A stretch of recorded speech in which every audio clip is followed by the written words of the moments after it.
Happy Easter, friends. If I were to ask you this morning to tell me the Easter story, for you to tell me the Easter story. Now, I know what you're thinking. You're thinking right now, that's your job. But if I were to ask you to tell me the Easter story, I wonder how many of you would be able to do it. I imagine that many of you would be able to do it, especially this morning because you've heard it. But what if I were to ask you to tell me the Easter story without referencing the cross or the empty tomb? Could you do that? If I ask you to tell the Easter story, how about this? Without using any memory except for a memory that is personal to you. You tell me the Easter story, but tell it only using your own memories. Could you describe a memory for me that makes it clear why Easter is very good news for you? This, in a sense, is the kind of story I think we're encountering here in this very rich, meaningful, and memory-filled moment in the life of Simon Peter from John 21. It is a story that is infused with powerful memory. Memories that give meaning to the moment and memories that desperately need to be highlighted and healed before this moment passes. The disciples had, for some reason, decided to go fishing. Peter had invited them to go fishing. Why? Because they were still evaluating their options? Because they were still trying to discern their career choices? Because they needed to do something familiar? Because they were hungry? Why did Peter want them to go fishing? They'd already witnessed the resurrected Jesus at least twice. And yet now they need a distraction. Why? Well, if we pay close attention, I think what we'll see is even after the resurrection, there was something that was still off with Peter. So there was this longing for something familiar, this longing for something understood, this longing for something productive that might refocus his mind and his memory. And Jesus knew this. Jesus knew about Peter what we all know about ourselves, I think, that even after the resurrection, even after we've placed our Easter faith in Him, our Easter story isn't over yet. There's still more work that needs to be done and undone in our own souls. And this is what's happening here, especially with Peter. Jesus knows what the future holds for him and for them, and Jesus knows what still needs to be done and undone if Peter and the others are going to rise to meet the challenges of the future. And so the great physician does what he does. He slowly, gently, intently begins to offer and administer healing. And he does in a moment that is purposefully infused with the power of memory. All of these things, I don't know if you heard it, the night of unsuccessful fishing, the sense that this whole thing, staying up all night with Peter on this boat, was a waste of their ever-loving time. Until that moment when the sun began to rise and an unfamiliar but familiar silhouette calls out to them from the shoreline, "Hey guys, why don't you try throwing your nets on the other side again?" All of that, and then the miraculous near net-splitting haul of fish was meant to help them recall an important memory. It was a recreation of their original call to follow Jesus. And perhaps this is all most of them needed. All most of them needed to move forward into the next phase of their life and ministry with Jesus, though Jesus knew that Peter needed more. And Peter knew it too. Deep down in his soul, he knew it almost instinctively.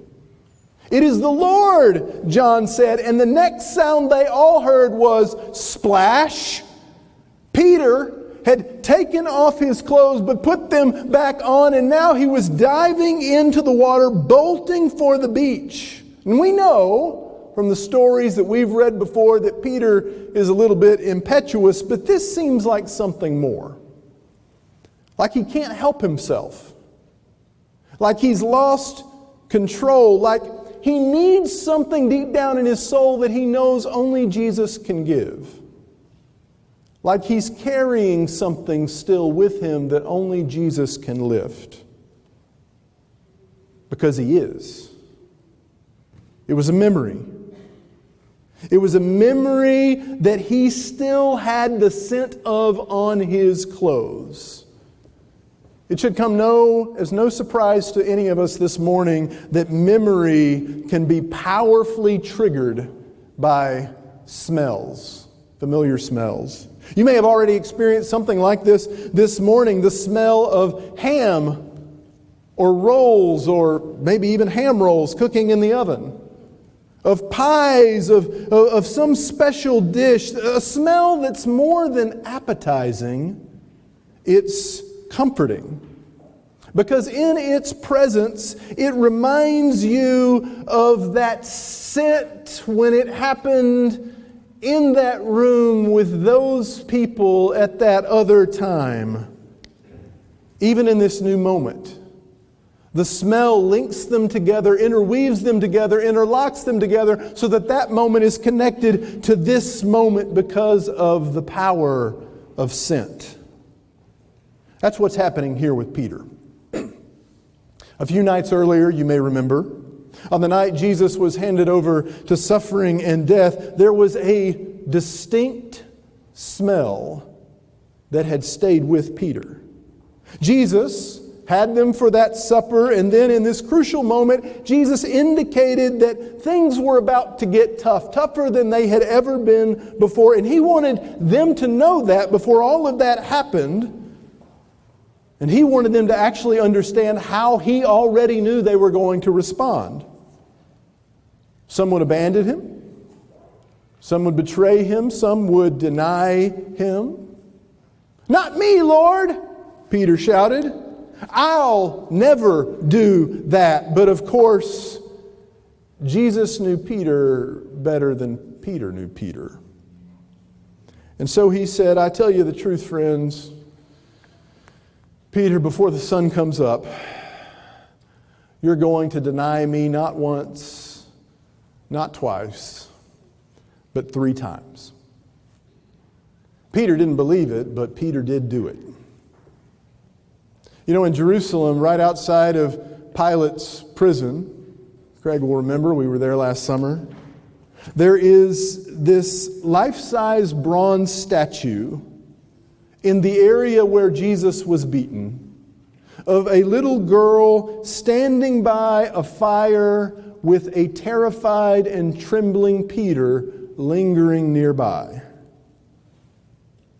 Can you smell what that might have been like? Can you recall the smell of a campfire, the scent of a charcoal grill? Can you recall what that's like and what memories that might bring up for you? There are powerful memories that are associated with smell. I wonder if you have any of those this morning. And there is a certain kind of memory that might even be paired with a certain kind of smoke. A certain kind of smoke, in fact, reminds me usually of my grandfather. He was, some of you know, a candy salesman and a tobacco salesman, and he smoked what he was selling. He's one of those guys. He was kind of a human chimney. In his later years, I would actually sit with kind of an intermingling of amusement and fear as he puffed off of his cigarette, his Winston, his Marlboro Reds, and then off his oxygen machine. That's not really safe. But you know, it wasn't It wasn't even as sad as it sounds because it was so true. It was a little scary, but it was true to him, how he was. It wasn't surprising for me to find him smoking anywhere. In fact, it was so normal for me, I never would have thought it was weird. Imagine, if you will, this morning, this Easter morning, if you had been walking up, maybe not through these doors, but out those doors, and standing there with a smile on her face, talking to the people beside her, greeting the people who were coming. Sue Wright was there, puffing a cigarette.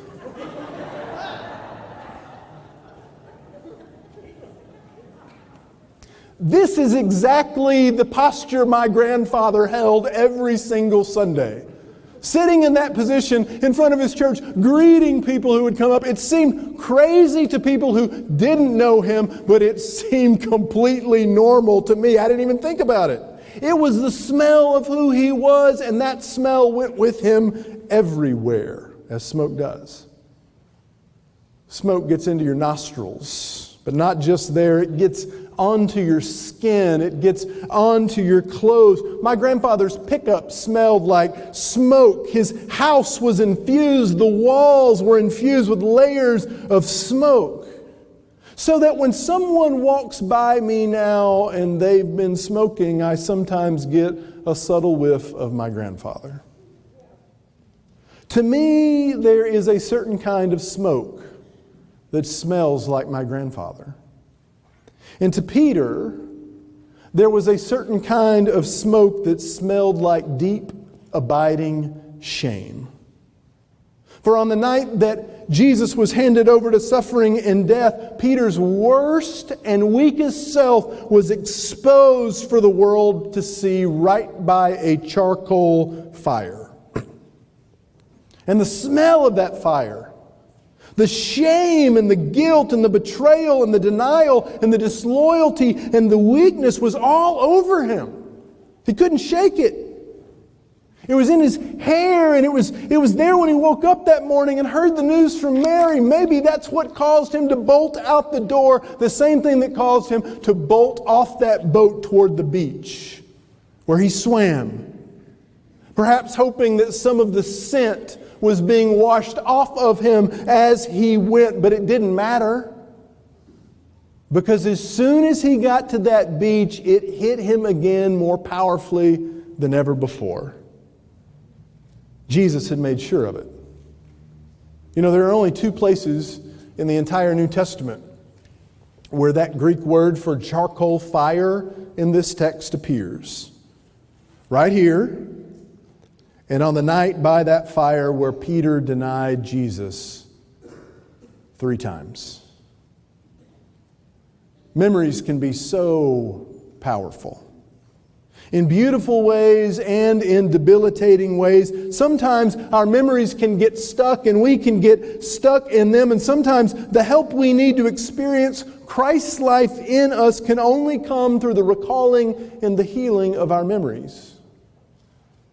Military psychologists know this as they've studied soldiers who struggle with PTSD. That there are memories that can somehow get stuck in a place in our brains so that when the soldier hears the car backfire, it takes them right back to that place where the ammunition went off and they hit the deck.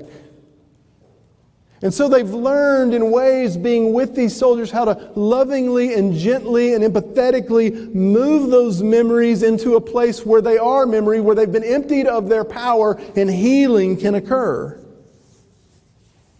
Is that what's going on here? I think so.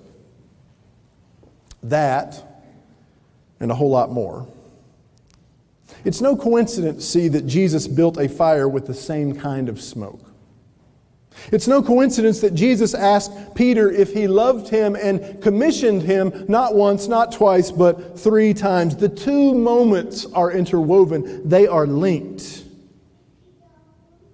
intentionally. Jesus knows more about the power of memory than anyone else. And Jesus knows about the importance of deep healing more than anyone else. And Jesus knew that Peter loved him. And we even hear Peter saying he believed that Jesus knew Peter loved him But did Peter believe it? Did Peter trust it? Did he trust himself? Did Peter even know who he was anymore? No, he didn't. In fact, Peter may have believed in Jesus, but he surely didn't believe in Peter. He believed in Jesus, but he also believed something else that he never quite owned until that moment by the fire, that he was broken and that he was weak, and that even though he believed in Jesus, he was certain he was no longer worth Jesus' belief in him. Sometimes we have to get to that moment, because really, are any of us worthy? This story tells us that Jesus thinks so. So that in this moment, infused with memory, Jesus made sure Peter knew so. Because he knew that in the days ahead, things were only going to get harder. And he knew when things got hard for Peter, Peter would need to remember not only what Jesus had done for him, but that Jesus loved him and believed in him. This moment is often called the restoration of Peter, and it certainly is. But it's more than just the restoration of Peter's calling. It's more than just the restoration of Peter's place or station in the kingdom of God. No, there was something in Peter that needed to be healed before they moved forward. There was something in Peter that he still needed to believe, even after the resurrection. Jesus had always seen it from the very first moment, and Jesus had always known that for it to be healed in Peter, Peter would have to see it too. Would have to be confronted by it as well, if he was ever going to own it. If you ask Peter to tell the story of Easter without talking about the cross or the empty tomb, only with his own memories, I think he'd tell you about this moment.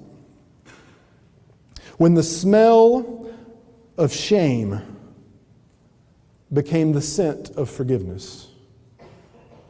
About this moment when the scent of betrayal became the smell of reunion and radical welcome.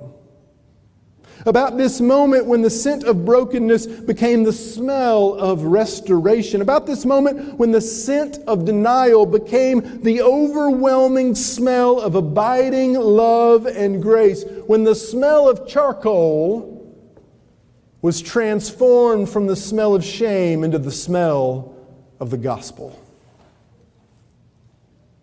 Jesus redeemed the smell, and Jesus redeemed the memory, and Jesus redeemed Peter too. I wonder if you have any memories like that, any wounds like that, that you might need for Jesus to recall and heal. We believe in Jesus, but maybe we're not so sure that Jesus should believe in us. We came here this morning to celebrate Easter, and we know there is still some Easter healing that we need the risen Christ to offer to us. Christ is risen, indeed. And we are keenly aware that even after the resurrection, there are places in our own soul where the work of Christ needs to be done and where Christ needs to undo some things as well, so that we can come to truly believe what Jesus believes and says and does for each and every single one of us. Some of you have stories you're telling yourself, and there are memories that are deeply embedded. Sights and sounds and smells that tell you you are broken, that you are unworthy, that you are not enough. As we linger in these moments of Easter worship, may you listen for the voice of Jesus, as grace also sings these words of gospel over us.